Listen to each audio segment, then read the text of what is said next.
I actually, in the like 6 months I was on Tumblr when this was happening, because I was like I made a Tumblr specifically for Steven stuff, because I'm just like I don't have enough people to talk to about this, so I'm gonna like need an outlet for content. And people guessed that, but then also like guessed a bunch of other crazy stuff that didn't end up happening. But because they got the like that one reveal correct, I was like paranoid about the rest of the show, because like at one point they're like, and I don't know if this happened later on, but like they're gonna kill Steven's dad, and he's gonna try to sacrifice himself at the end of this episode because all the bad guys are coming, and blah blah blah blah blah blah blah blah blah, and like this voice actor didn't renew his contract, so it's got to be true. So I was like going into that episode fucking shook, like I was just terrified. And anytime like at one point they're driving away from the action, and then Greg like turns back around, and I'm like, fuck, this is it, and then it didn't happen. So I'm just like, okay. Like I can't get taken on a loop anytime I want to scroll through theories. Yeah, I guess once they start setting up like, well, no, I don't want to spoil it. Whatever. I guess so. Anyway, I finished my sandwich, so we can get into the episode now. Okay. So yeah, welcome to Loosely Defined. Are we doing this? Yeah. This is a podcast, right? Yeah, we don't talk about sports, but the Super Bowl was last night. As of recording this. Sure. Yeah, so... Sure.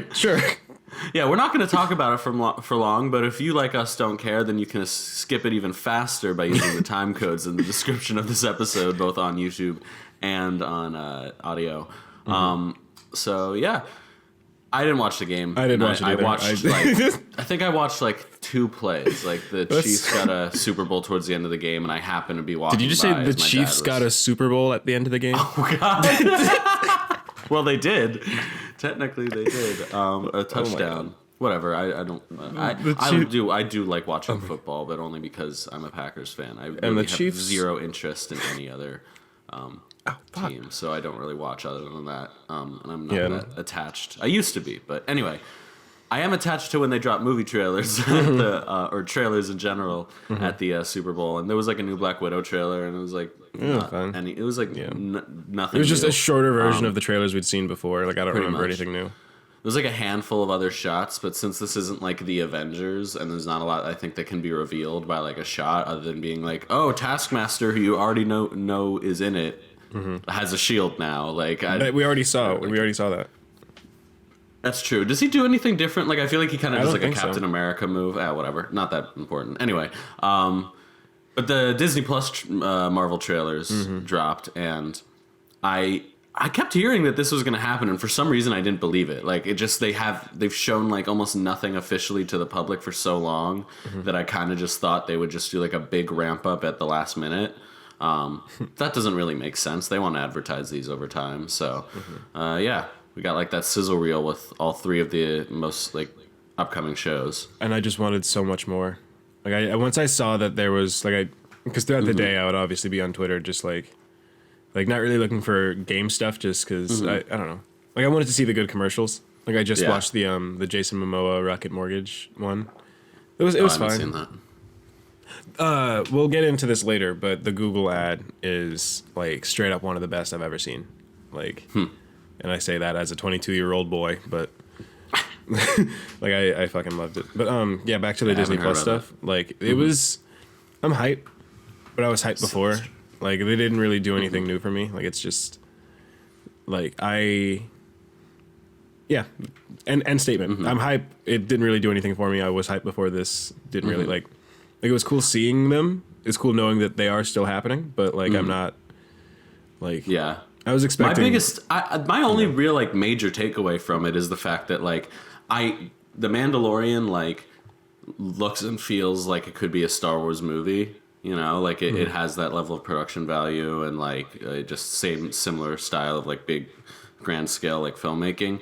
And I expect that's what they said they were doing at the Marvel shows, but now that we've seen actual footage, however brief, it's nice to just be like, oh, okay, yeah, it does actually look like it's a Marvel movie. Like the shot of like Falcon like flying in his wingsuit through the canyon. Like I didn't like I knew they'd probably at some point have to use the money to like have him be flying around, but I kind of thought that they would like maybe limit it or like, you know, just get him out of the wingsuit pretty quick and start being like, you're becoming Captain America. But it seems like he's still the Falcon for a while.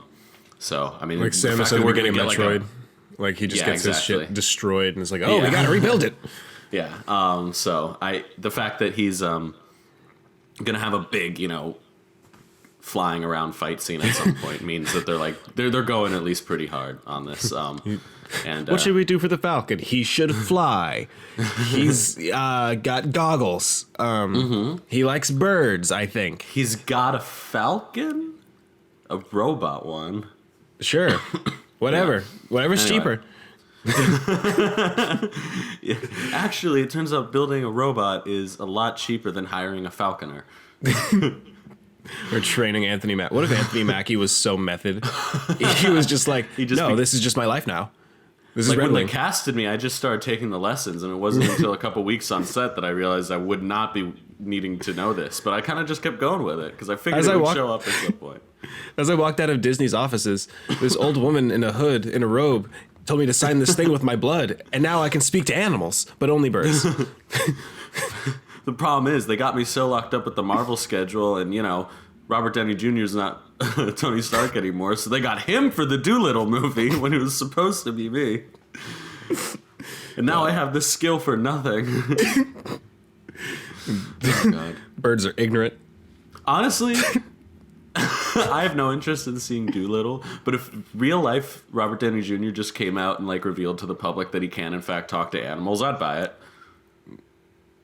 I mean, I'd see the movie. I don't know if I'd believe it, but I'd... No, completely separate from the movie. I would just I just believe that he's capable of that. Why did I just... So in my head, I was going to say, yeah, and Gwyneth Paltrow comes out to back it up, but they're not married in real life. That's just a movie. That's just a movie picture show. Honestly, I never think of their relationship as being a standout thing in the movies that but they do hinge a lot on it, and when I think about it, as you said that, I was like, you're right, they're not married. They do just seem like such a realistic couple in a way. Yeah. Even though I'm not that emotionally tied to We also... Tony and Pepper. I like the explosions more than that. But After the end of Endgame, I'm just now, I don't know. God, now I'm just upset.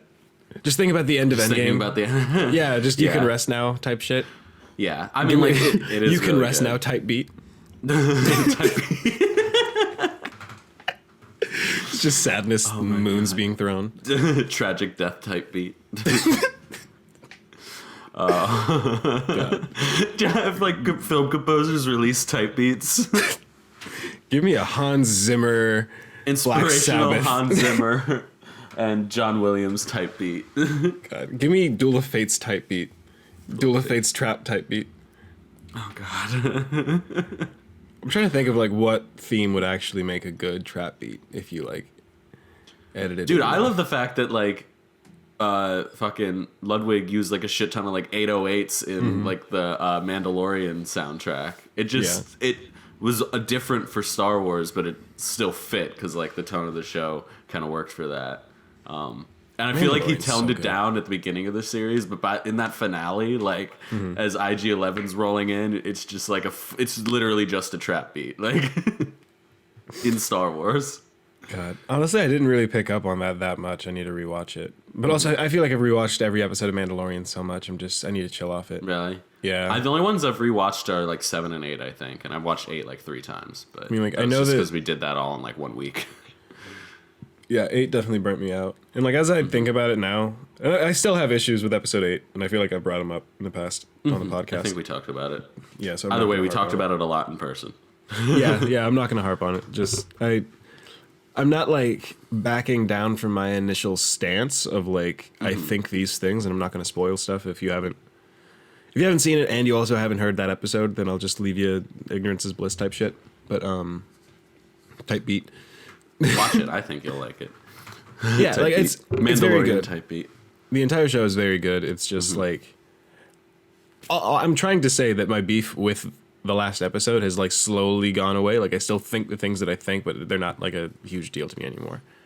Whereas the first time I saw it, I was what? This is not I just very vocally upset. I don't know. I've cooled down. Has your coffee cooled down? It has. I'm upset, and I even really did the wanted whole- to.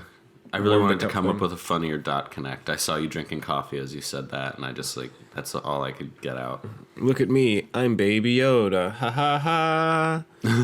Internet love me. Baby Mr. Peanut can die in a garbage fire. No, yeah, 'cause no I one don't like give a it's shit. Yeah. prom night dumpster baby. Nope.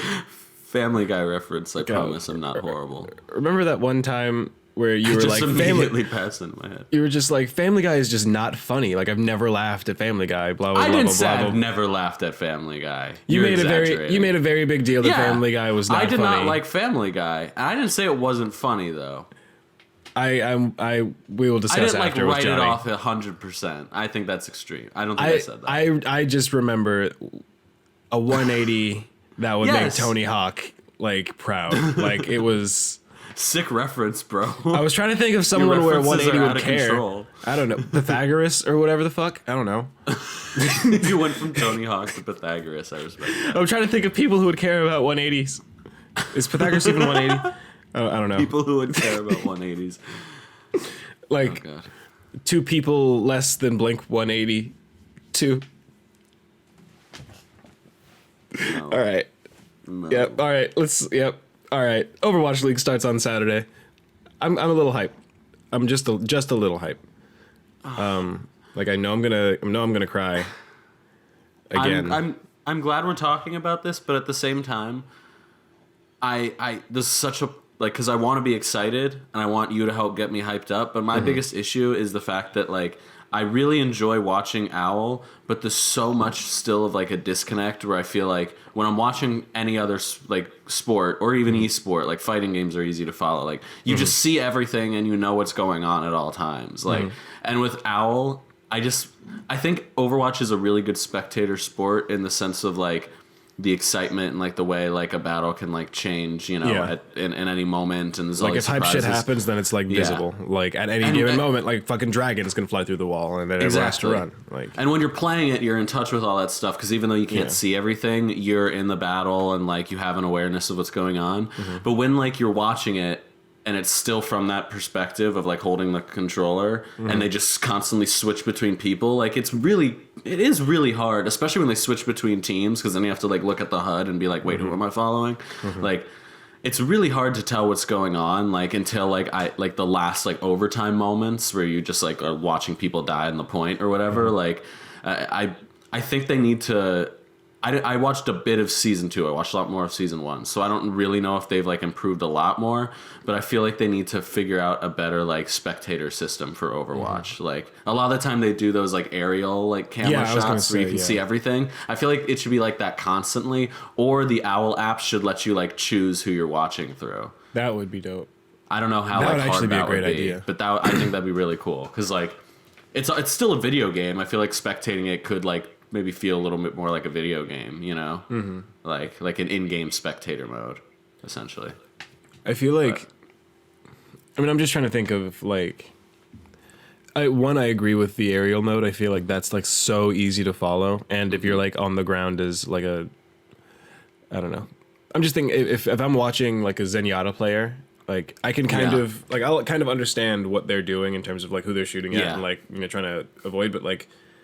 If a Winston jumps them, then that's a bunch of electricity on the screen, like just a bunch of jumbled Yeah. mess. And like usually they will cut away, but sometimes it's like, we'll see if fucking Shaz can get out of this mess and blah blah Yeah. blah blah blah. So we'll just stick with the chaos for a second. Like that can And be you just lose everything else that's happening. exactly. And like if there's so like if this is happening behind the team fight and the team fight's happening here, like I personally am kind of more interested in the team fight because like the Winston is Yeah. supposed to do that. Like he's supposed to You could pretty much just watch the kill feed to know what Exactly. happens there. Yeah. like that's like a Winston jumping the backlines is not anything like unusual or crazy or whatever. So like it's everyone's doing their job. So let me see everyone doing their job type stuff. I agree. Type B.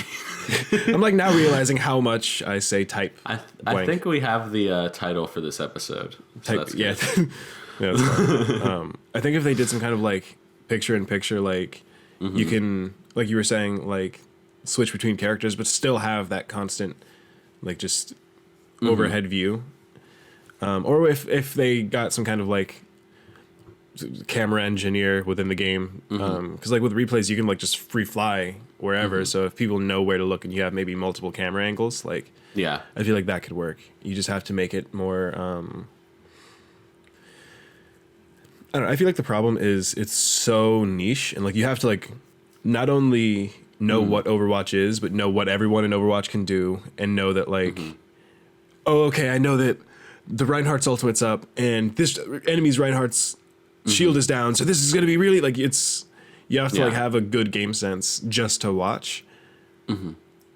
But if they made it, like, I'm not going to recommend, hey, watch Overwatch League to someone that's never played Overwatch before. Yeah. But also, if it could look awesome, like the character designs in that game are awesome, the animations are cool. Like from a, bird's eye view, it is relatively easy to figure out what's going on, especially as they have like the outlined, like you got to get to this area, you got to stick on this truck for as long as you can. Like it's not overly complicated until you get into that first person point of view. As I burp. That's pretty much it. Like I'm excited. I am afraid that we're gonna run into more like steamrolls because I feel like a lot of games have just been like 4-0, 4-0, 4-0, 4-0, and like I don't know. Like I don't like tuning in knowing that the first loss means that we lost the entire set, and I'm just gonna be watching for 2 hours just in case. Like have they gotten into? I know they're using hero pools in OWL this year. Have they? Do you know if they've explained how exactly they're going to use them? Because my understanding is that in regular competitive play for like normal players, it'll be like for like a couple days, this will be the hero pool and it'll stay that way. But for like Overwatch League, is that going to be like match by match or even game by game? Or will it be like for this week's Overwatch League matches, everyone's using the same hero pool? I mean, I think it'd be easiest on the devs to, because they don't necessarily like like balance only with pros in mind, but they do balance with pros in mind. Oh, absolutely. So like, and I'm basing a lot of this off of just like Stylosa and like HitScan, just those channels. They've been kind of talking about like if it was a day by day rotation, I feel like that would be too, like almost too chaotic. Like and a match by match rotation would just be ridiculous. Like you wouldn't be able to get any level of consistency, or it would be hard to maintain consistency on whatever player. I think. I don't know. If it was me, I would just have everyone on the same page, like pros, the casual competitive scene, because there are also people like the in between leagues or whatever, like the minor leagues. So like, if everyone is on the same page, then everyone can kind of like Reddit will be on the same page. The like Discords will be on the same page. If you're watching your favorite streamer, you can say like your favorite pro streamer, they'll say, hey, we're all on the same fucking ladder, so this week, focusing on this. And hopefully that'll kind of... I feel like Overwatch League is kind of meant to... Not meant to, but it can inspire... Like I know that Symmetra... Like, once they started using Symmetra pretty heavily in OWL, I know that I've seen a lot more Symmetra. Definitely. And that's before, buffs, nerfs, before, like, the meta actually shifted in her favor. Just, like, seeing someone... Like, the... Absolutely. Like, do you remember the Chandelier Bastion meme? No. At one point on the second point of Eichenwald, the third point, like where you pass through the gate, there's a chandelier like right at the top that's like really hard to hit, and Symmetra can put her teleporter up there with a bastion, so like he's just going back and forth from high ground to low ground and no one can hit him. Jeez. Yeah, but I saw that like the next week, like I didn't watch the game, but like saw the like that happened. Yeah. And then I saw some people trying, and it was like quick play. Like it wasn't serious. It was just, I don't know. I feel like as long as they have some level of cohesion between, what people can act, like what the normal kids can actually play versus what the pros are doing, like you can still have that back and forth. But I mean, and I've also heard that like sometimes pros get strategies from low level play. Like if something is just dominating the low ranks, they're like, okay, let's see what happens if we put it in the hands of. Well, I think that's why they want to do the the experimental game modes along with the hero pool for like everyone, is the idea that the meta should be developing for everyone too. Like, I mean, because that's the thing. Like with a lot of fighting games, there is tier lists, but those only come into play when you get to a certain level of gameplay. Like otherwise, if you're playing at like a casual level of gameplay, like anyone can beat anyone in Smash Bros with whatever character, you know, or just for an example, or I mean, then that's true for a lot of fighting games, you know, like if something's at least decently balanced, it should ultimately just come down to who's the better player. But then once you get to like pro levels, it starts to like get out of there. So I think with Overwatch, they want to remain consistent and like, this is a competitive game. If you're playing competitive mode, you should be playing, you know, like we're going to look at this as competitive play, you know. It's not like pro play, but it's still like players who are there to win. It's players who care at least more than the average player about strategy and all that stuff. There's something at risk with SR. Like it's not it's just SR, but like you do feel like when you lose 20 SR after like a hard loss, like you feel that.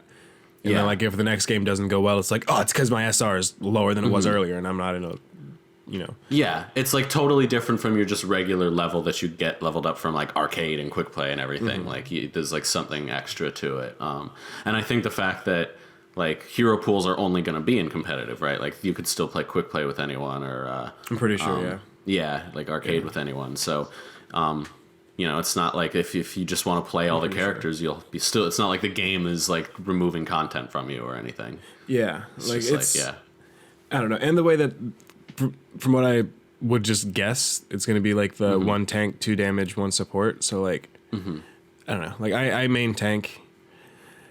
There's not really. Like, if they, for some reason, were just like, no Reinhardt for 3 weeks, I'd just be like, fuck Overwatch for the next 3 weeks. Yeah, I'd be mad. But, like, I'd crack within, like, a week and a half and be like, all right, I guess I'll play Sigma or any of the other tanks. Well, and that's the thing.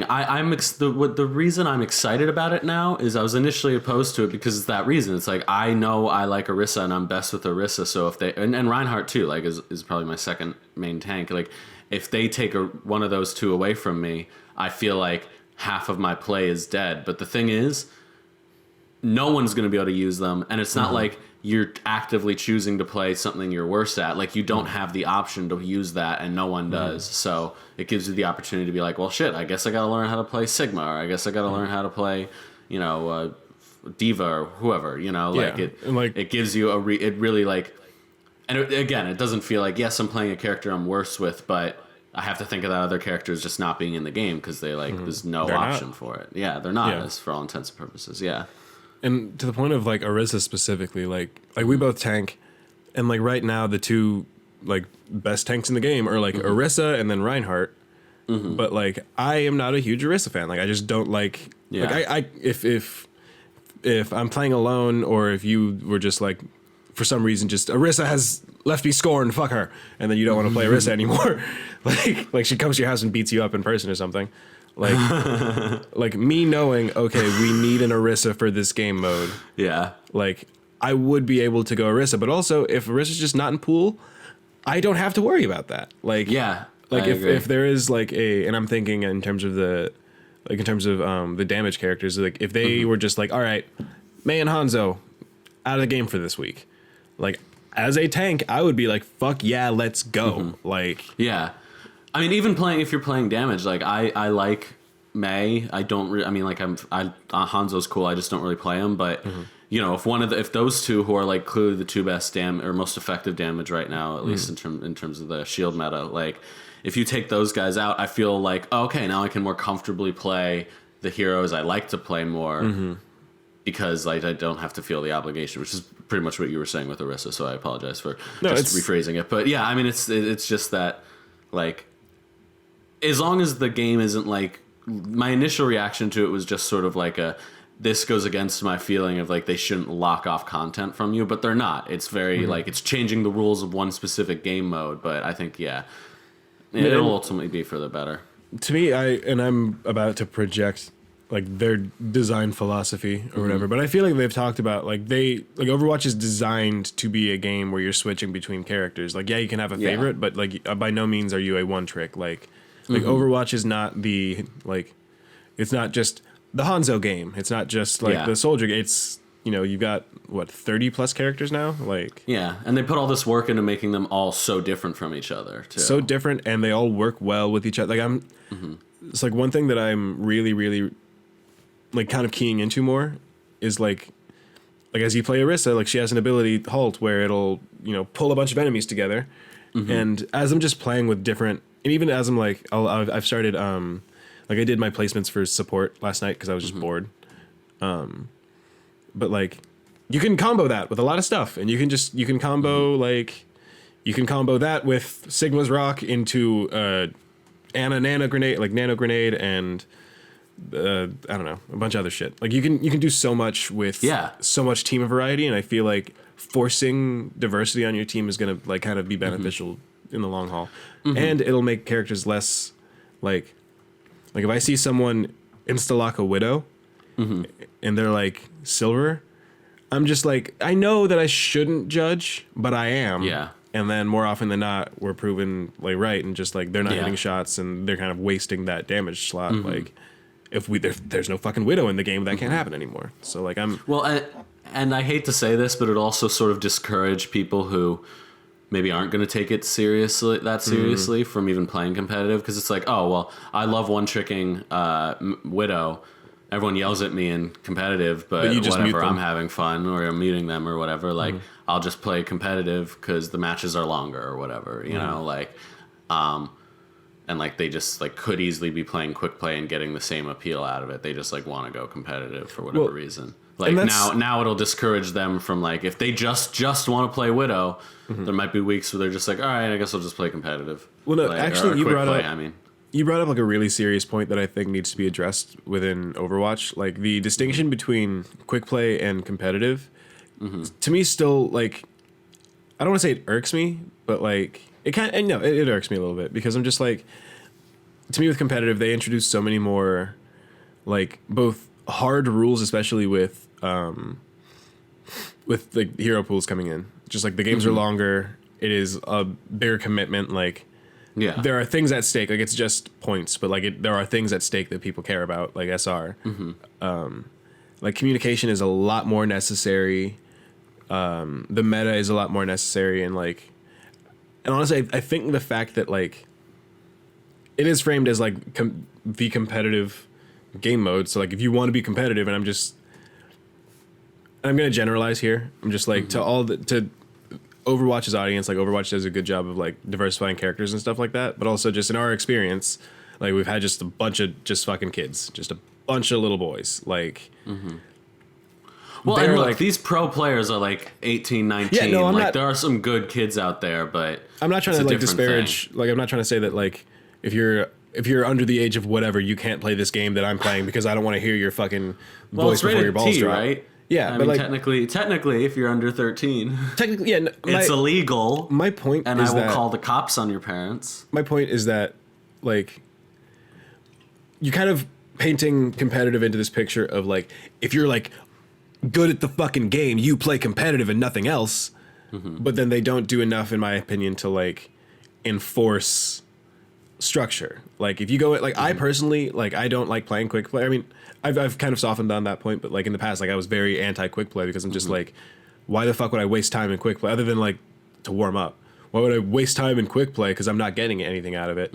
And I know that like, and this was before like role select and stuff like that. Yeah. But it was like in competitive, you had a very high chance of getting a solid 2-2-2 game or triple tank, and then whatever. Like you could get something meta, something workable. Yeah. But in quick play, it was like, yeah, we're just gonna run Symmetra Torbjorn before either of them are viable, and like the two least effective healers and two crazy tanks, and no one's gonna play the point. But then somehow we win because it's quick play, like stuff like that. Yeah. Like, I feel like there needs to be some, and I don't know how they would do this. I don't work at Blizzard, so like I'm not gonna be held responsible for my suggestions or whatever. But like, that's a horrible way to put it. But I don't know, like I think hero pools is going to be a good way to kind of like hopefully thin out the herd of, oh, well, if Widow's not on this week, then I'm just not going to play. But if Widow is in 1 week, are we going to get a lot more Widow because last week it wasn't there, and we're going to, you know, like the salty kids that had to play quick play. And I'm okay, and I need to stop saying kids, because we've also run into just salty like grown ass adults. Yeah, that, like, absolutely. Like there should be like a level of communication, a level of, I don't want to say restriction, because like there should be player choice, but also if players are making bad choices, then fuck them. So yeah.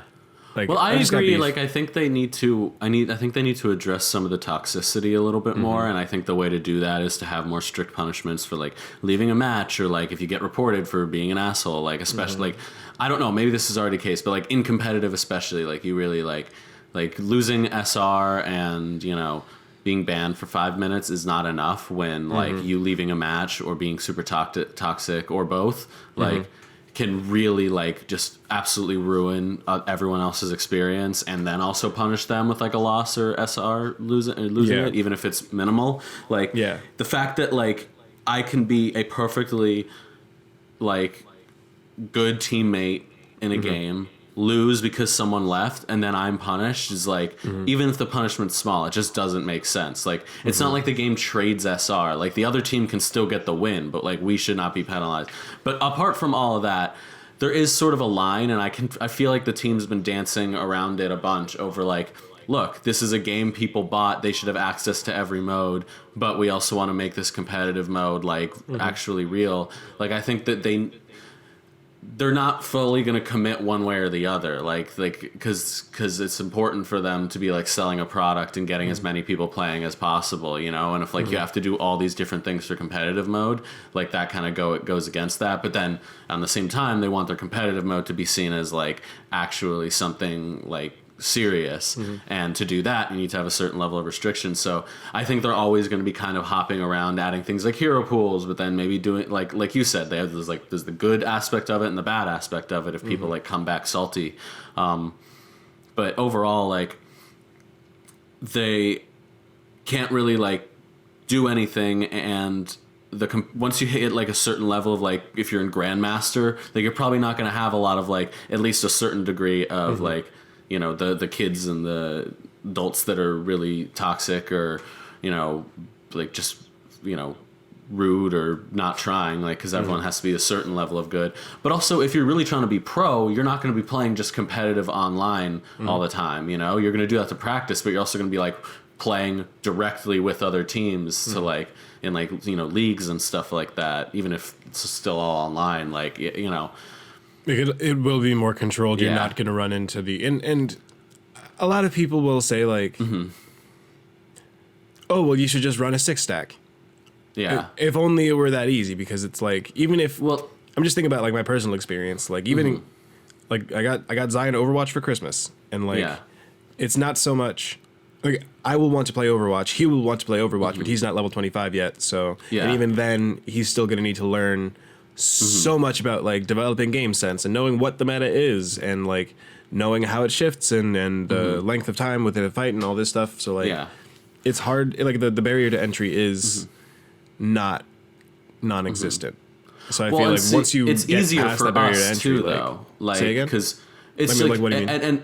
And to your point, just like I'm saying this to your point that you live in LA, I live right outside of New York City, so it's probably easiest for us to find a group of people, even if it's not our friends, that we could play with on a more serious level. There's probably clubs or minor or like just like casual leagues, or I mean casual in the sense of not pro, but still like leagues that are taken seriously out there for us to join. But there's so many people who truly don't have access to that unless they're playing like online with people. So So like with, I mean, I was also thinking like Discord and stuff like that, like just LFG Reddit groups. Like I know that it's not impossible to have like to avoid those toxic players, but even then, like I don't know, if you just want to have a decent time, like alone, if this is just your way to unwind, like you are playing competitive, but like you're taking it seriously and you want to play alone, like like if you were Johnny, you're like not available and like I want to play, I'm not gonna go do a whole LFG thing because I don't want to talk to fucking strangers. And like also just frankly, if I'm filling in the sixth goddamn it slot of like a 5-man team, if I'm ass, like I don't want to, like, there's gonna be extra pressure. Like if I'm ass with you or Johnny, like I can be like, I played like ass. And you'd be like, yeah, we know. And then we go to the next game. We still play at like a quote unquote casual level. Like we're trying to be good and we're trying to win, but like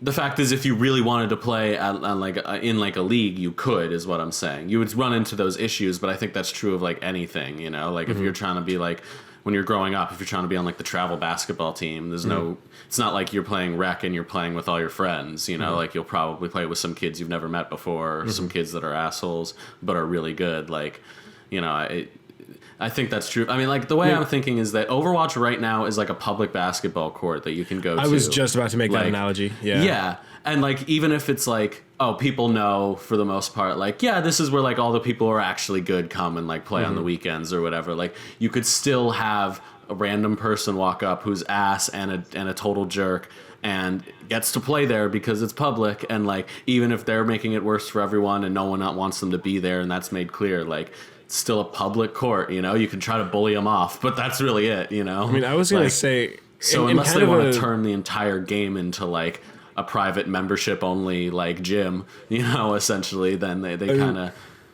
Yeah. I was going to say, and this is going to be, this is a bad idea. I'm saying this as, I know this is a bad idea, but like with the basketball court analogy, like, I'm just thinking about like the two main like courts that I would go to at, like in Santa Clarita. They were like multiple courts, and we would kind of like, not internally, but like you would walk up to a court, look at who's playing, and be like, I can hang with them, and then you either could or you couldn't. And like, if you walked on the court, realized, oh, I can't hang with them, you just go to the next court. Like, you'd go the level down or whatever. But like, if you were to be like, hey, we're gonna like, can I please be on your team?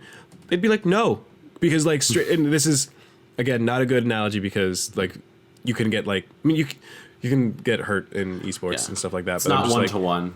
Yeah, like if you have no idea what you're doing on a basketball court with people that know what they're doing, either you are going to hurt yourself or you're going to hurt someone else. Yeah. And like, this is not, to me, the analogy, like going back to Overwatch, would be more like I don't know, if you've got 3 hours a week to play your favorite game, you don't want 2 hours of that 3 hour time being spent like just very extremely ultra confused. And I feel like people shouldn't have like everyone bought the game, but like not everyone that bought the game is going to treat it the same way, and nor should they be treated the same way. Like I feel like if you're like, if you are going on only to troll people, I feel like you should and people are getting banned. From what I've seen, like Blizzard's been bringing down the ban hammer like a lot, and that's good. That's like the kind of like internal moderation or whatever the term is. I guess I don't know, administration. Policing? Yeah, self-policing, just of the community that they need to do. It just, like we were saying before, just more punishments in general for ruining the game for others. You know, that's really what it comes down to. Is like if you're not good, like, you'll get lower ranked, you'll probably lose some matches, you'll pull some people down with you, but like that's kind of hard to avoid. That's professional too. Yeah, like there are in-game penalties for not knowing what you're doing, but like being an active and I don't even want to say not knowing what you're doing. Like like you can, I don't know. Like I've known people who are willfully ignorant. To the rest, to like, like being like, oh, I truly only one tricking. Not like you are the best with this hero, so you choose them more often than not, even when sometimes people don't want you to. Like, but like truly being like, yeah, I like Soldier. Yeah. And then just only playing Soldier, and even when people are like, hey, you should try out another character. Nah, I like Soldier. Like, you know. And like, to be fair, for every kid that will turn the mic on and then just start yelling profanities. Yeah.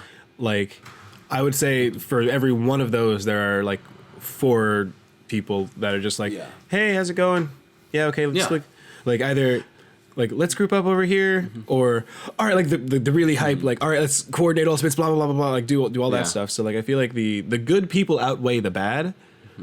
We just have to like do something about the bad people. I mean, we were talking about this last week, that just like any fan community, any niche thing, and you know, Overwatch is trying to be less niche, but still like even larger communities, you have good people and bad people in them. You know, the worst person you know is on the internet, the best person you know is on the internet, and that, you know, I just knocked my whole table. Earthquake. Fuck, I was gonna make a bad joke. Anyway, that's true for Overwatch as well. And just to go back to real quick, like Owl overall, I put this link in our show doc, but you can just look this up on YouTube. 2 players from Overwatch League who, you know, won Overwatch League last year. Last year. They were on Jimmy Fallon, and like he's a game, like I know he plays games, like, and actually knows about him, because like everything I've seen with him doing gaming, he's like a much better interviewer than anything else. Yeah, I remember when they showed him the Switch, he was actually questions. When like Reggie came on, that was amazing. I love that. Like, and I don't normally like Jimmy Fallon on this show, and kind of in general, but whenever he talks about video games, I feel like actual genuine excitement from him that makes me like him so much more than when he's like talking to other people. So yeah, like his interview with the two of them, Sinatra and Super, like was really, it was like cool. Like it was awkward as shit still, because these guys are not trained to go on like they're streamers, but they're not like, this is different environment. And they serve a very niche audience, more niche than the late night show, but or the Tonight Show. And they know that like they're out of place. Like you can tell that they're just like, we're doing this because we're not going to turn down Jimmy Fallon, but also do any of you actually care? It's like when they bring like a 7-year-old kid on Ellen, it's like, you're gonna be on Ellen. It might go weird, but like, but yeah, like my point with this, I hit my table again. All right, I can put my leg down. My point with this is that Jimmy Fallon did this because he is like a big gaming fan, but it starts bringing this into like the public sphere more. And the fact is, it's undeniable how big it is. You can show people the numbers of like how many people attend like pro gaming events and esports events, like especially OWL is a good example of that, because that's like multiple cities. Breaks records every year from what I understand. Like the more people like watched like the League of Legends finals or StarCraft or something than like the last like, I think MLB, World Series NHL, and NBA finals. Yeah, like it was something crazy. So it's just like, it's easy to like show people numbers, hard numbers, but it's different when like you're actually gonna have like players who are on like national TV and stuff like that. So I think Overwatch needs to like sort out its like identity crisis before it starts getting like otherwise it either won't get bigger or it'll get bigger and people will like start failing to understand it. Because like you were saying at the beginning of this discussion, it's hard to explain to someone like who's never played Overwatch like to watch Overwatch, but I feel like on a baseline level, it's similar to like football or baseball. Like if someone's never watched baseball and they come and you're watching a game with them, you can they will be confused. They will be confused, but it's pretty easy to be like, you know, there's 9 players and, you know, 3 outs. Hit the ball and run. If someone catches it in the air, they're out. Or if they throw it to the base before you get there, you're out.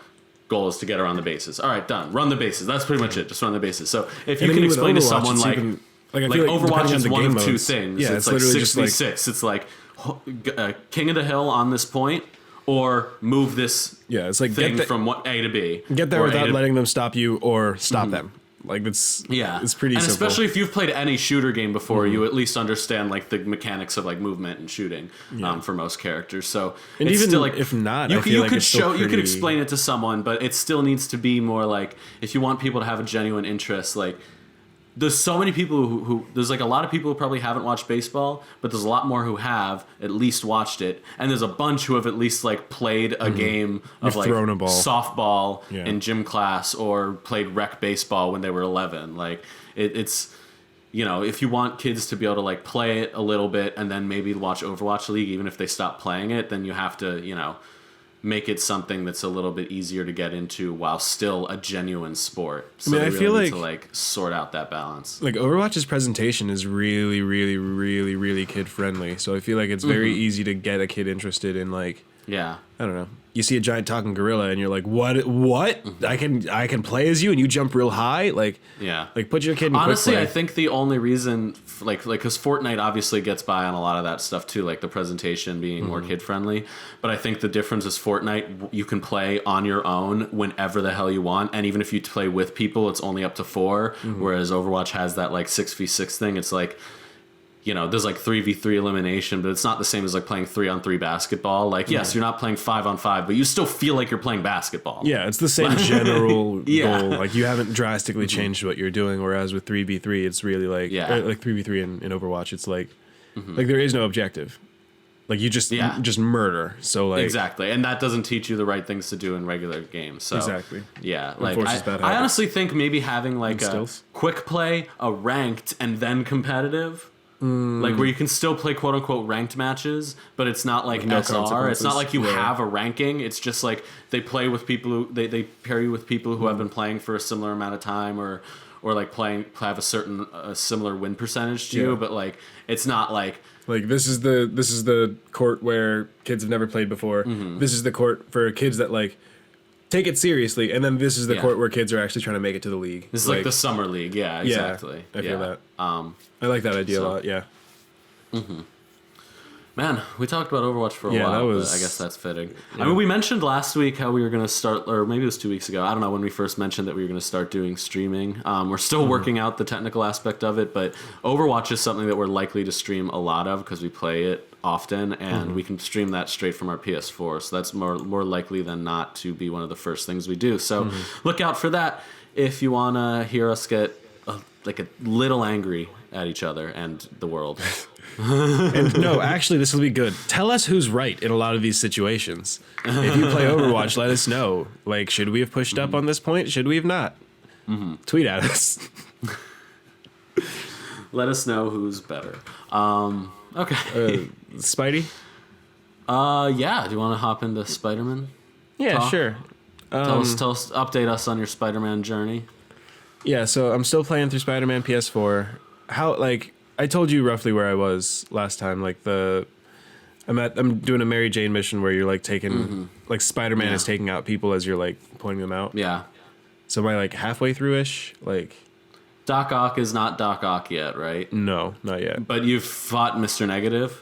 I fought Mr. Negative in the weird negative space, yeah. It's about to I can feel it ramping up. Enter the I guess you could call it the third act, although it's a long third act. It's more like the second half, yeah. Okay. But yeah, I mean I'm mostly just mad that I did not enjoy it as much when I first because I played it a little bit at your place, and I was just like, it's cool.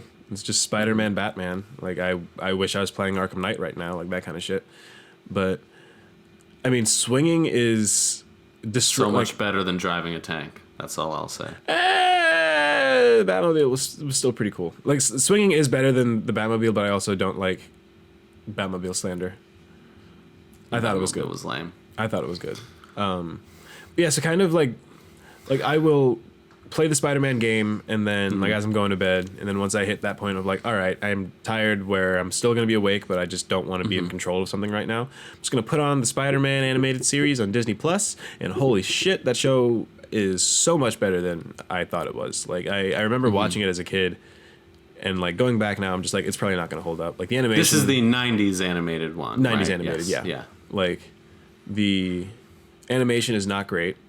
Does not hold up super well. But I get it. Like I get why childhood me was really, really into the show, and now as I'm rewatching it, first of all, Mark Hamill is the Hobgoblin. I'm just gonna start with that. I had no idea he was in that. Yeah, great '90s voice talent in general. Ed Asner is J. Jonah Jameson. And he's a really good J. Jonah. Yeah. I don't know if you've gotten to any of these episodes either, but he's they do a good job of telling some J. Jonah centric stories that give a lot more to that character than we've gotten in any of the movies, at least. No, there's an episode where he freaks out because I can't remember what Spider-Man was. Spider-Man confronted J. Jonah Jameson to be okay. No, I remember because Jonah was having Peter tailed because he thought that Peter knows Spider-Man is buddy, blah, blah, blah, blah, blah, blah, blah. So yeah. Peter dressed up as Spider-Man to be hey, leave the kid doesn't work for me. He needs to stop following me around and blah, blah, blah, blah, blah, blah, blah. See, and all this shit. And he says, lay off it, something to that extent. And then fucking Jameson has this memory of his wife being murdered by the mob. And I'm like, by a man in a mask. Yeah. And I'm just yo. That's what I was talking about. Yeah. I never knew this about J. Jonah Jameson. I also didn't know that he created Scorpion or whatever. Yeah. I had no idea. But that's what I love about the getting weird calls. Sorry. Robots all the time. It says my name card. Does that mean it's my number? That's terrifying. What if you picked up the phone, it was your voice, and you're just you gotta meet me at the Brooklyn Bridge, please. You gotta just. I was gonna say the Golden Gate Bridge now initially. I'm freaking out a little bit. I'm sorry. No, we'll jump back in. Let's go back to the fun stuff. Edward is being called by his clone, who is probably on the way to kill him. Gemini Man. We might have a really fun podcast. Okay. But what was I going to say? Okay, yeah. So the Spider-Man, I feel this way about the game too, but especially the cartoon. A lot of this stuff that doesn't necessarily go to like, let's adapt it. It's more just like straight up like, this is the Spider-Man cartoon is like all the most iconic versions of like each of these characters' origin stories, their backstories, and their biggest like stories. Like they don't really change a whole lot. Obviously they make it fit into whatever the timeline of the thing is, but like everything feels very definitive. Like if you watch this, you know just as well as if you had read the comics, like who the Scorpion and who J. Jonah Jameson is, and of course Spider-Man. But like, you know, if you watch like the Tobey Maguire Spider-Man movies, like there's a lot different from what is like considered like canon in the traditional sense of like the comics and everything. Like Eddie Brock I felt is that way just about so... like all those. Yeah. Well, like, yeah, honestly, Eddie Brock is very different. Like Topher Grace's version of Eddie Brock was the first. I mean, I watched the show as a kid, but I just I was a child, went over my head or whatever. Yeah. So like I didn't understand the backlash to Topher Grace being cast as Eddie Brock. I was just like, I like Topher Grace. I like Eric Foreman. What's wrong? Honestly, and then I like watch him in the cartoon. Yeah. I'm like, oh yeah, no, that was bad. That was a bad call. And that's before fucking Marvel money could get you yoked. One of my hot takes, I don't know if I said this in our episode, is that I prefer the kind of more anti-Peter, like Peter but evil version of Eddie Brock that Topher Grace did than the kind of just high school bully version of Venom that they have in most of the comics and cartoons and stuff. I mean, but in the show at least, he's like I could, and also how they portray Venom, because like I'm not gonna quote it verbatim, but it was something along the lines of like Venom saying like, I'm stronger than you, I'm faster than you, I've got whatever, I'm just better than you. So at that point I'm just like, okay, so Spidey's got to outsmart him, and that's how he wins. Cool. But with Topher Grace, like I didn't see that, and they also kind of paint Eddie as like an idiot in the show. I didn't get that from Topher, so I'm just like, you're just stronger, faster Spider-Man with no downsides from what I understand. And they make Eddie Brock in the show a lot more like conniving, like or like more persistent with his like hatred of Peter and Spider-Man, and they give him like better reason. It's also weird watching the show and then playing the game, because like I honestly didn't really know Scorpion's origin story. So like I'm watching it on the show, and then I'll go to play the game, and I'm swinging around, and then the J. Jonah Jameson podcast plays, and it's like, yeah, you know, the Scorpion broke out of jail last night, and I did have a hand in creating him, and I'm just like, I know that now. I know that now. I get that reference. Well, that's how I feel about like the game to the cartoon is similar to how I feel about the Arkham games to like the Batman animated series. Like all those like 90s era superhero cartoons had like a real definitive feel to them. Like they all felt like, this is, if I just want to give someone the crash course in this character, I would show them this rather than the movies, you know? And I feel like that kind of shows in things like Arkham and Spider-Man PS4, which clearly have some like tonal like inspiration from the things, but are definite from the cartoons, but they're definitely like their own continuity. Yet it lines up pretty well with the cartoons, because the cartoons just kind of tell the definitive story. Yeah. And that's, again, true for, like, if you're going to pick it up from the comic or something. Like, it's really the movies that take a lot of liberties because, I don't know, they're afraid. They're trying to hit mass appeal. like, I think if you're committed to a Spider-Man show, like, then you're committed. You have time to kind of sit with the character. But if you've only got, like, less than 2 hours to make someone, like, to introduce someone, make the audience care, and then have that person or character go through some shit, like, I kind of get why it's not as easily done. I kind of think, though, when you look at the games, those are like the Arkham games and the Spider-Man PS4 are blockbuster games. Like they are maybe not as successful, but they're like as big a release as something like Red Dead 2. You know, like a lot of people are gonna, like, if you have a gaming system, it's even if you only buy like that year's Madden and one other game, like there's a chance it's Spider-Man and not, you know, Call of Duty or something. Like it's like on that level. So I think the mass appeal is there. Plus, I think the best example of it is Spider-Verse. While it's not the main continuity, if you read the Ultimate Comics, even though Miles Morales, like his universe and that is a little different from the Ultimates, like it's still clearly inspired by that, with like a few exceptions, like their version of Doc Ock. Like the Scorpion in that, I knew he's not explained at all, but I knew his backstory from reading the Ultimate Comics. So I think like, and that movie didn't make as much money as like Avengers Endgame, but I think that was more to do with it being like animated and also the second Spider-Man movie in like a year-long span. But like it definitely had a wide appeal. I mean, it critically and commercially, like, and the it animation was a big style hit. like did so much for that. They don't goddamn movie. over-explain everything, but it's just there, you know. Like the series give you an opportunity to have like, this is the Scorpion origin episode, this is the Electro origin episode, whatever, and like you go down each one. And then the Insidious think 6 it works and to not the just- Sinister 6, which is very confusing. But that's the thing. It also works like there's a lot of one-off like DC animated movies where it's just like, here's the Justice League. Okay, now let's do a Justice League story. Like mostly it's fans who watch those, so it's easier in that sense. But I don't think it'd be hard to show like a general audience some of those, like for them to be confused. Like there's some more niche ones, but you know, like Justice League Doom, like you can just know vaguely who the Justice League are, and I think you can enjoy that. I mean, I don't know. It's hard for me to one say. of my I'm biased, favorite but- DC, or probably my favorite DC movie, honestly, Justice League: New Frontier. Like I love it because it's just like a Vietnam era take on like the origins of, or not even the origins of the Justice League, just like it's kind of the origin of Martian Manhunter, but it does a good job of like, hey, we're gonna introduce these characters, but not so much like we're gonna show you fucking Martha Wayne's pearls hitting the ground again. Yeah. Like we're gonna show you like you know who Batman is. We're just gonna show you what Batman is like in fucking 1969, whatever the fucking year was. Like, there's one of my favorite scenes in that is like he approaches Martian Manhunter, who's been hiding out on Earth for a while, like as a detective. Batman like is just fucking in his apartment, and Martian Manhunter's like, why didn't I read? Like I couldn't. Like I couldn't sense you. Why the fuck can't I sense you? And Batman's just like, that's for me to know. Like I'm pretty sure you're cool, but also like I've got a $50 million piece of rock for the one in Metropolis. All I need is 5 cents for a book of matches for you. And like, if you don't know like Superman's weaknesses and Martian Manhunter's weaknesses, if you don't know that this guy is Martian Manhunter, like that line means not a goddamn thing to you. But like. That's one of my favorite lines in anything. Like, and I butchered it, I'm sure, but like, just all I need is a 5 cents for a book of matches.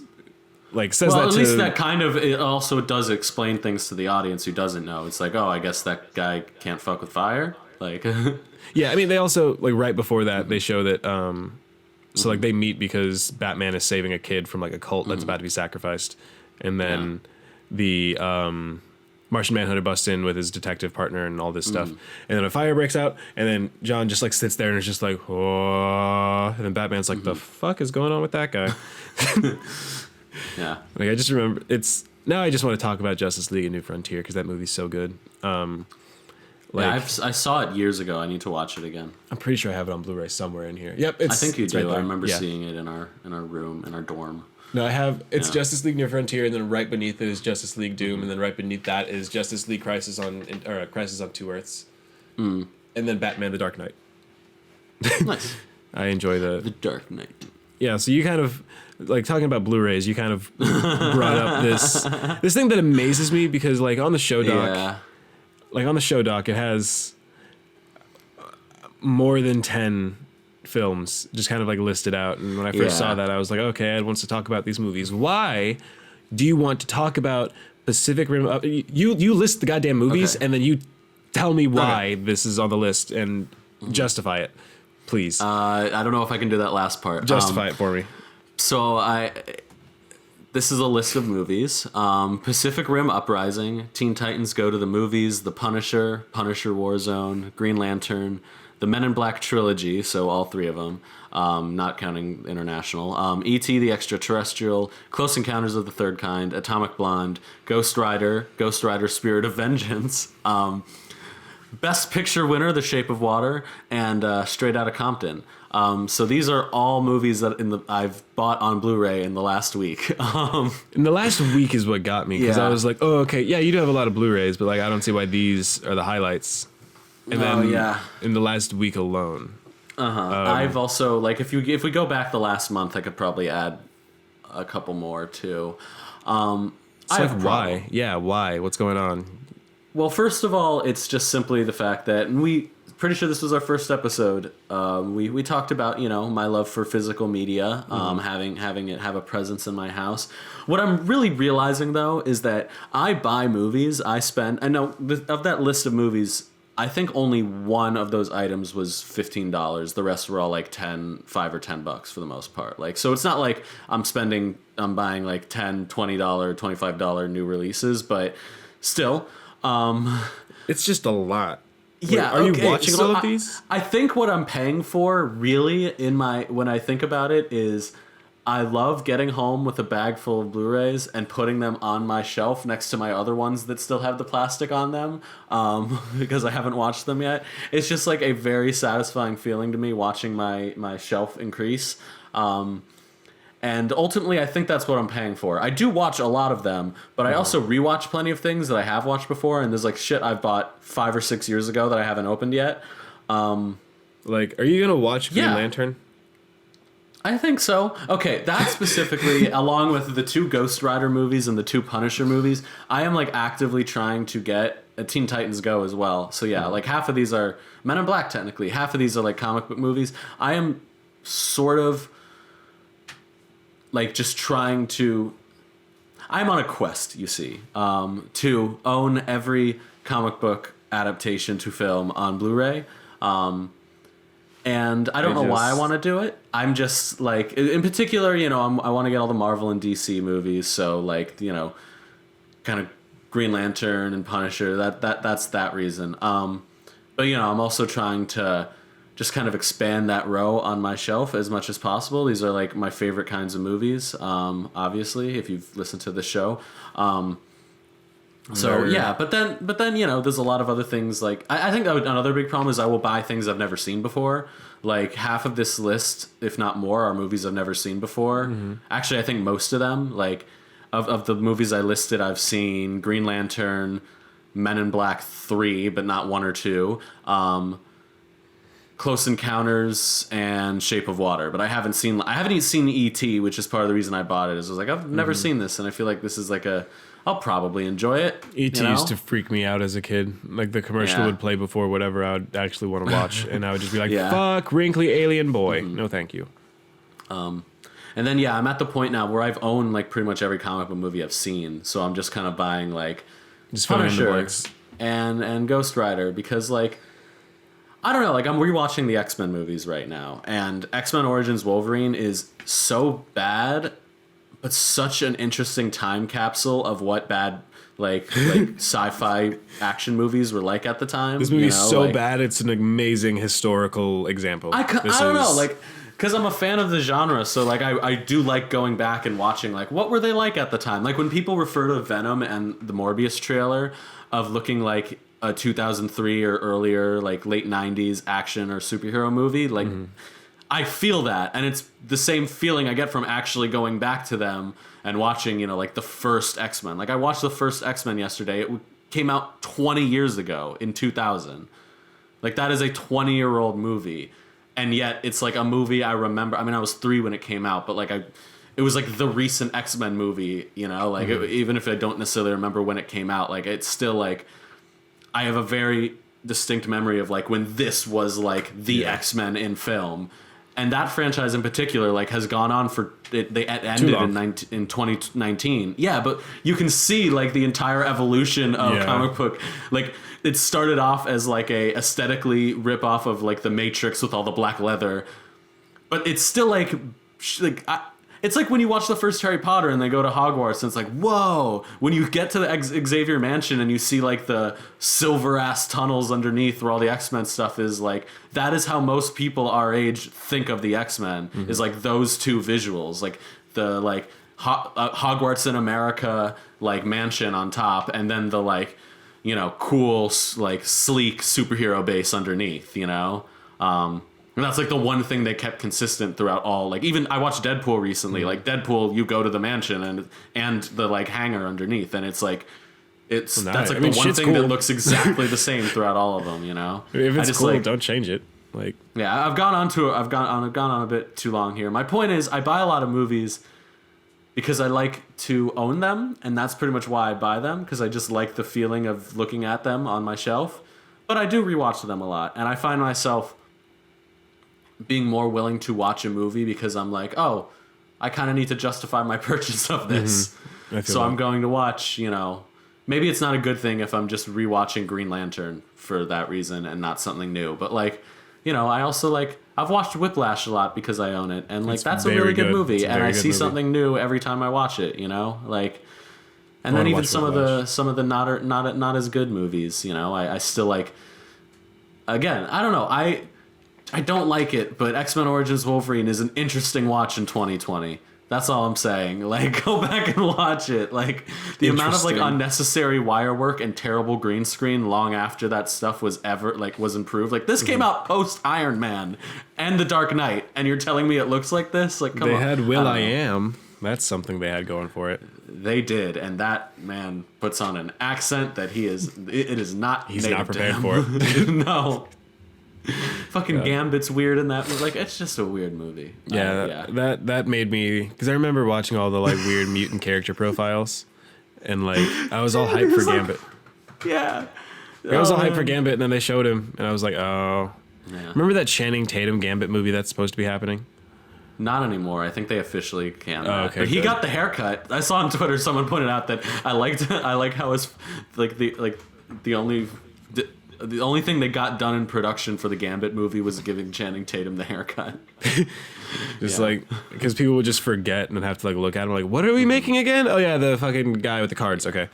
They've been pushing that release date back since 2012, and then I think they officially canceled it because now Marvel probably won't do it. So. I could see Disney Marvel making Gambit like how Fox's X-Men had that Quicksilver scene, and then every time Quicksilver was on screen, they just had to milk the fuck out of that one scene. Yeah. I could see them doing something like that, where they have to go to this guy, or maybe he's a part of the team already. I don't know. Maybe he's just off. I think they'll use him. I just don't think they'll make a Gambit movie. No, I just don't. I wouldn't care. I used to love Gambit. He was one of my favorite X-Men, and I would not watch a Gambit movie. Yeah, I think that. It's like Storm, although more so with Storm because she was in a lot of the movies, they just didn't even come close to touching what they could in her backstory and just her potential as a character.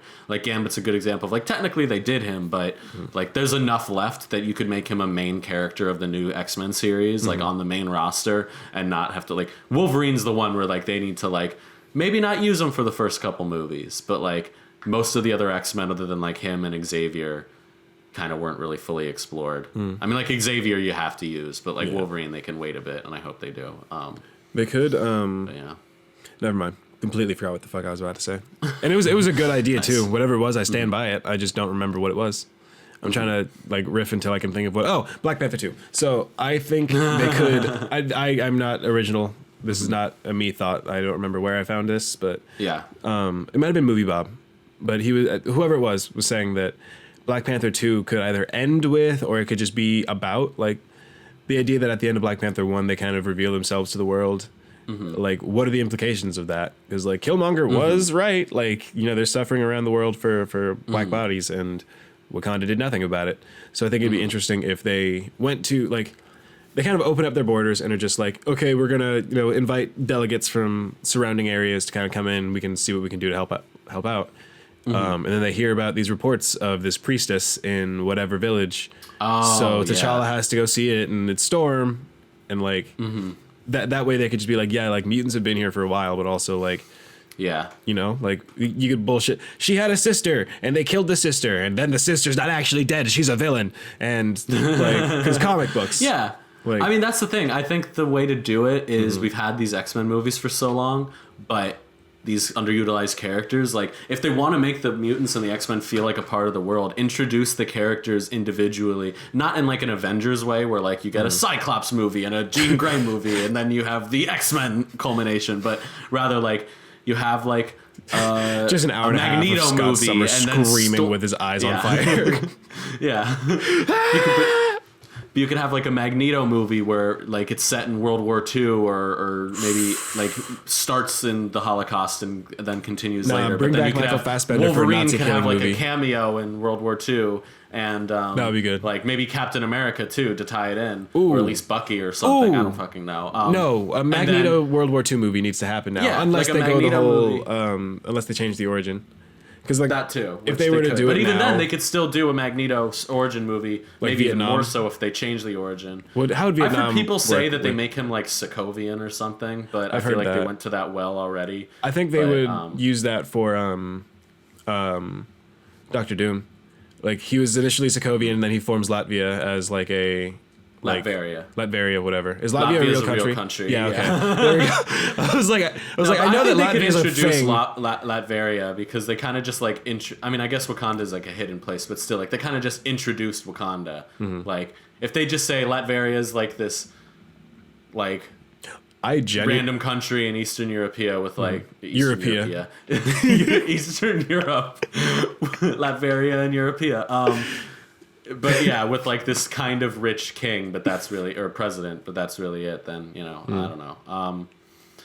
But either way, just like introduce all these characters. Doom too, I think, as like their own characters, and then by the time you get to X-Men, it's like, oh, it's gonna have a new version of Cyclops, Professor X, whoever, but also Storm, who we met in Black Panther 2, is gonna be introduced, and then Magneto's gonna be the villain, and we've had a whole movie with him already, like, and then so Fantastic Four, it's like, oh well, we know this Doom guy, this Doom character. Let's now meet the Fantastic Four, and maybe we already know Reed Richards, but he's not like Mr. Fantastic yet, or we don't, but like we've heard about this friendship, and now we get to like see it in person. This is a bad idea. I hope they don't do it, but also I'd be okay with it. In Black Panther 2, when delegates are coming in to be like, hey, we need help, Black delegate comes in from Latveria. Oh, interesting.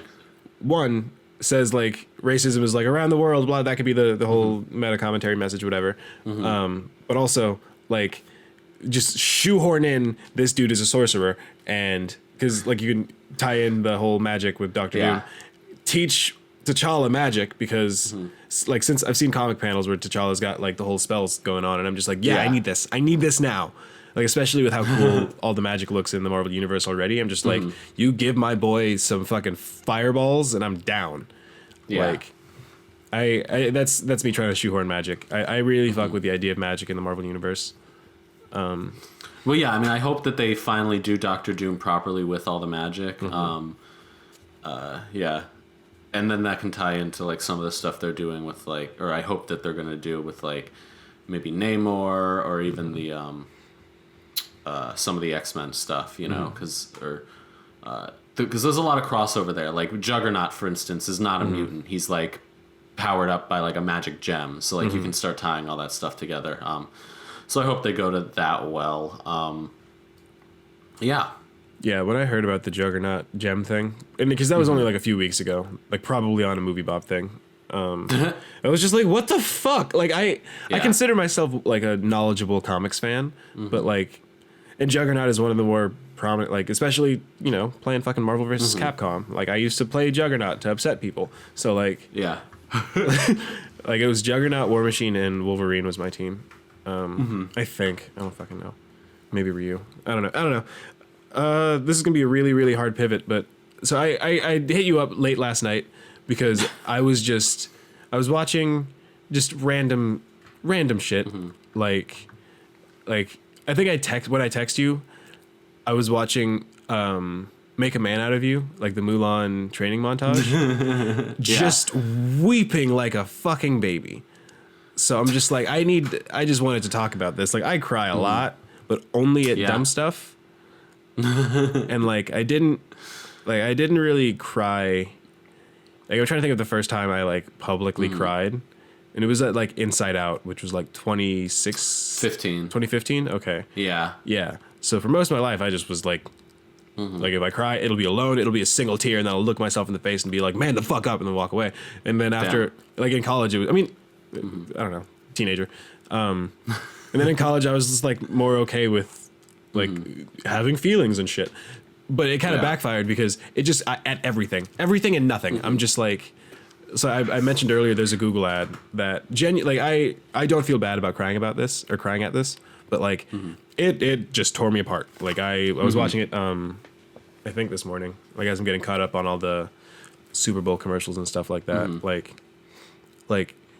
What gets you? Because we talked about Steven before. I know that Steven is an easy tearjerker. Like, yeah, the thing with Steven is like Steven gets me when it touches on very specific things, but it happens to do it a lot, and like they get to a lot of really emotional stuff. Like I cry at like the big moments in Steven. I don't know.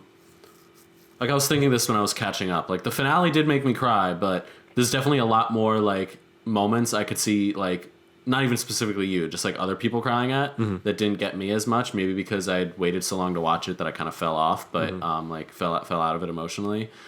I don't know. Like the first movie I ever cried at in the movie theater was The Way Back, which I've mentioned before is my favorite movie of all time, and it's pretty much for that reason. Like I cry at the same things every time for the same reasons, and sometimes new reasons. Like what gets me is a lot of coming of age movies, I think, because of that. Like, because I don't know, I'm at the age still where, you know, growing up is like fresh on my mind, and like but at the same time I'm distanced enough from parts of growing up where I can be nostalgic about it. So whether it's the kind of this feels so real and raw to me that it makes me cry for that reason, or this is bringing me back and I'm nostalgic now, like to the point of like I cry. Either way, coming of age movies usually get me.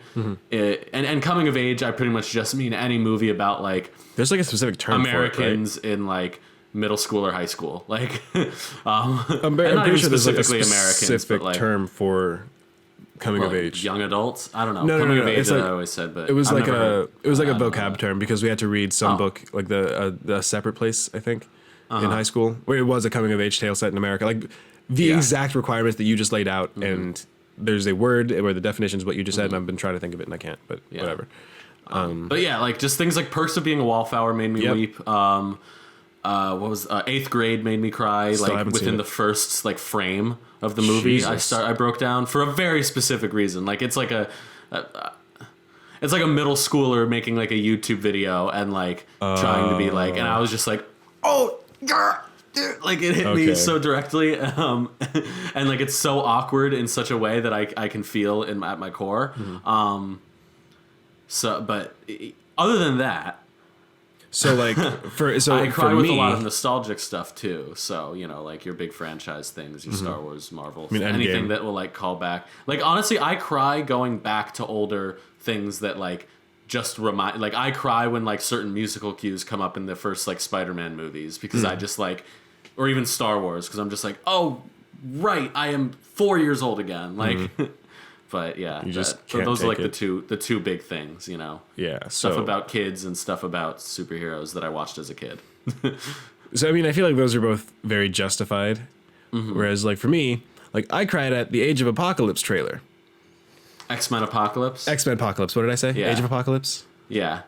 I mean, we could have mentioned this first to transition more smoothly from the X-Men movies discussion. Yeah.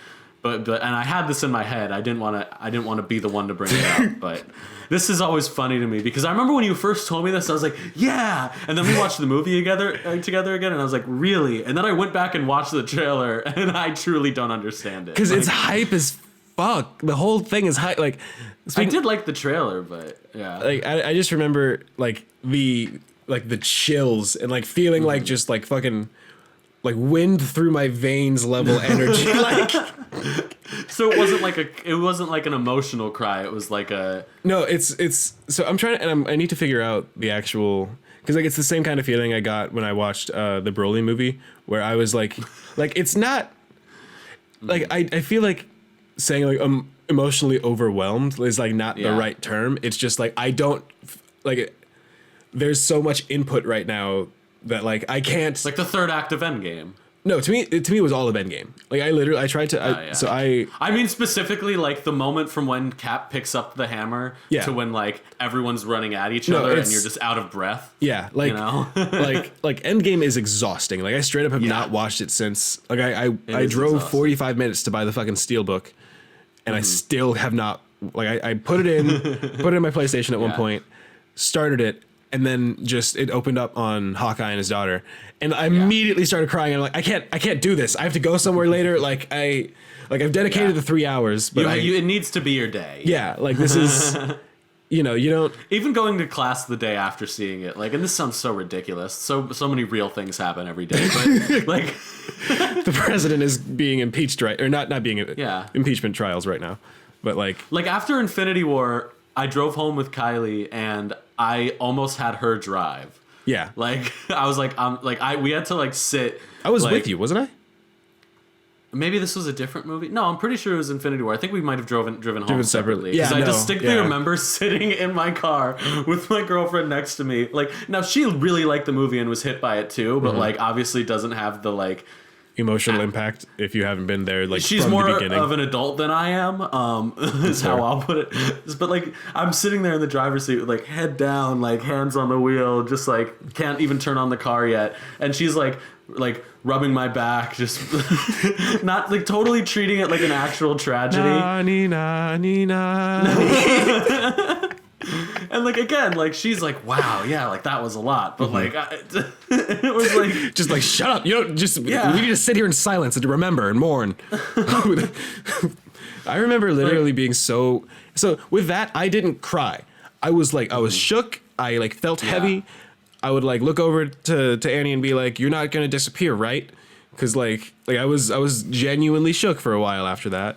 Yeah. But like with Endgame, it was, and like the Avengers Assemble moment, like because they also hit you with like just the theme song on a loop, like the original Avengers theme song. Yeah, like. Yeah. God damn it. Well, that's the thing, because now when I hear that theme, and I kind of already did a little bit, but now I like really like I already like felt like chills whenever I heard it, but after Endgame I like start tearing up and I have to turn it off if I'm with people. Like, it's bad. Actually the promos for Endgame, like the whatever it takes one, had me bawling. But then there was like a Hertz Rent-A-Car commercial where the whole, literally, I know what you're talking literally about. it's just someone getting into their their rent-a-car, and then Iron Man's flying around and Spider-Man zips or whatever, and but they have the actual Avengers theme in the background. Yeah. So I don't remember if it was before or after. At this point I'm thinking it was after the movie, but I would just start crying whenever this commercial came on. Now I'm just like, I just cry at commercials. Like the Xbox adaptive controller, like it's called Reindeer Games, I think is the actual name of the ad. Is that from like 2 years ago? It was we were still in school. It was a while ago. I remember that. Yeah, that was really good. Yeah, for those that are not aware, it's basically like just some kid is playing like Xbox and some kid taps on the window and it's like, he's doing it! And like, I knew that the Xbox adaptive controller was like coming. I knew it was a thing. I knew why this it is was like a thing for like that you can be used for like a bunch of different like ability levels and stuff like that. Yeah, it's just it's a big ass pad where you can put all the different buttons. Bunch of buttons. Yeah, and you can like they'll have custom made like medical equipment that'll like if you operate your wheelchair with your tongue, you can play Cuphead with your tongue. Like it's that level of like. Or from what I understand, like I've seen nothing but praise for this device, but like just stuff like that gets me all the idea that exists gets me all choked up. So I did not like it just came on TV. Like I wasn't like clicking on the ad when I first saw it, but like as soon as the first kid runs, and I also, it might just be because I've watched several video game ads, but like as soon as I actually saw the Xbox controller, like their normal controller, I was like, oh, okay, this is for Xbox specifically. Kid taps on the window, he's doing it, and I immediately was like, okay, they're about to go down the street, and there's going to be some kid using the adaptive controller, beating some level, and that's exactly what it did. But they built it up for like 4 or 5 houses, and just by the time they knock on the door and they open the door, and he's like, are you doing it? And then they're all crowded around him, like, yeah, like I was a wreck. Like, it's so fucking good. And have you seen the Google one? I don't want to spoil it, but it's also... No, I haven't watched any of the Super Bowl ads. Just watch the Google one and tell me that you don't feel several things afterwards. It's just interesting because everything we're talking about, with a few exceptions, are pretty like blatant, like corporations being like, we want you to associate emotions with our brand. And like... I don't know if it's like I'm just falling for it and I don't realize it, but like the Hertz Rent-A-Car thing, like I know what you're talking about. I remember like watching Hulu and it came on and being like, not really paying attention to the commercial, but hearing the theme and being like, oh, like I don't know if it made me more likely to rent from Hertz. Like, it probably did, and I don't realize it. But like, I don't know. Like, I had a rental car for a bit after I got into a car accident, and I used Enterprise because that was the one that was closest to me. Like, it seems like with certain products, like, it's really kind of arbitrary, and you can just enjoy the commercial as its own thing. Google's one where like I haven't seen the ad, but like I don't know if I'm going to be more or less likely to use Google because I already use Google for everything. Like, yeah, like it doesn't. I think Apple does a great job of stuff like this too, where it's not. It's like, we know you have an iPhone in your pocket. We're just reminding you why you have an iPhone in your pocket. Like, it's not so much. And I say all of this to be like, I'm not trying to praise corporations. I know that like, I don't know. I like what Microsoft does in terms of their current business models of Game Pass and stuff like that. But also, I don't know. If an article came out tomorrow and said like, Microsoft is responsible for X many deaths in whatever country because of a factory, I'd just be like, like. I mean, that's kind of how the whole tech industry works too, like, which is like a larger thing. Yeah, I'm not trying to say that like I'm praising these. Like, I praise the marketing teams for these companies. Like. Well, and the thing is, like, they're all trying to do it, right? So like, if you know what you're getting into, like, I feel like there are some people who truly cringe anytime like a corporation tries to like do this kind of like emotional marketing, but like, I will sometimes, but sometimes that doesn't. Like, it'll just like, it's not that, and sometimes it's that some of them are genuinely better than others, but it's also just like a matter of the headspace I'm in at the time. Like if sometimes you're just like, oh, what is this? And then you just kind of go along with it. And other times you're like waiting for the shoe to drop, in like a car commercial where it's like showing like Martin Luther King Jr.'s speeches. Like, I remember this was a thing. That was like a Ford up. Commercial. But like, you don't know what it is at the beginning. And then you find out it's a car commercial. It's like, but like, you never know which commercial is going to hit you like that and which commercial is going to genuinely get you and not make you hate the brand, like Pepsi. It's such a crapshoot. Like, there is like obviously like market research that proves which things do and don't work. It's like psychological and stuff, but like, it's also like, it's like anything else. Like, these are little short films with a advertising edge to them, but like essentially like commercials are an art form, so you never really know what could catch you at what moment. It's really weird to think about. Like, you're just watching a Super Bowl and then fucking you're crying over, rent-a-cars or or Google or whatever, And like, watching Mad Men especially kind of gives you fucking incredible. It's all the fake dude, and it's a show, so there's no real stakes in terms of like, oh, this idea is too risky. It's gonna work. It's gonna work. Yeah. Like, but I think they do a good job of explaining, like, there's like one of the first times you really see Dawn in the room kind of like pitch. For context, Mad Men is a show about advertising in the 60s, and John Hamm plays Don Draper, who's like the head of what? I can't believe you're giving like this background for Mad Men when we had talked for like 35 minutes about like professional Overwatch play and didn't give any context. If you're tuning into Loosely Defined, you should know. Like, I assume at this point, if you don't know what we're talking about, you've opened up IMDb or something. Well, no, I don't know. I feel like the average Loosely Defined listener would listen to. My point is, we have not been consistent about giving background for the things we talk about. I was trying to give a quick back. I was actually about to be very proud of how brief my description was of the show. You, but whatever. As I do fucking Trump hands. I just thought it was funny. Hold on. Never mind. This is Bernie, and then there's Trump. I don't know what Elizabeth Warren's thing is.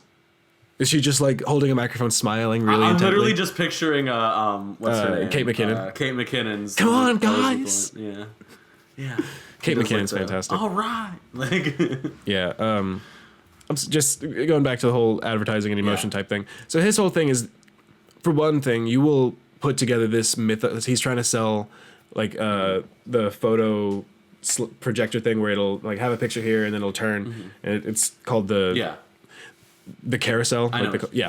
Yeah. So he's explaining like all of this like just metaphysical like like the carousel brings you to childhood, and the carousel will bring you to this place of like it's forever because you're not going to stop on this thing, and it's just light and fun and joy, and you get to just escape for a moment, and that's what this is, and blah blah blah blah blah blah blah blah blah. And I can't remember what the ad guy said, like the like Kodak guy said, but he was just like, yeah, I don't know if I like the name. So it's like you can have this incredible, as the creative director, as the creative team, have this incredible revelation about the human experience and how it relates to this device.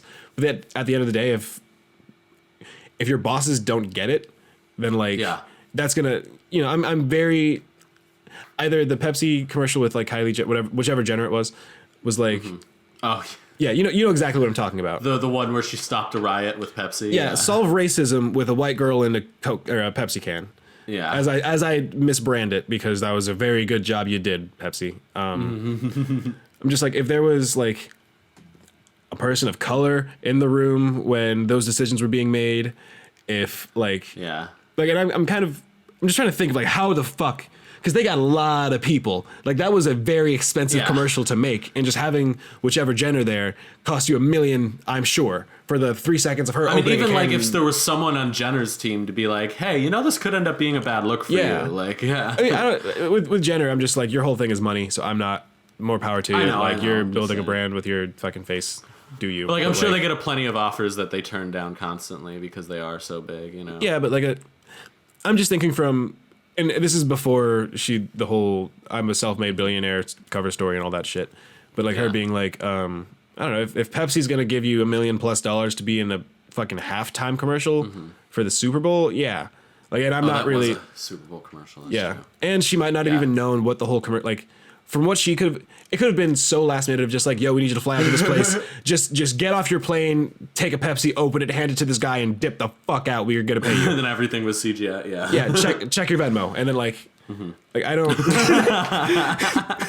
$10 million in Kylie Jenner's Venmo from PepsiCo. Yeah, from Pepsi.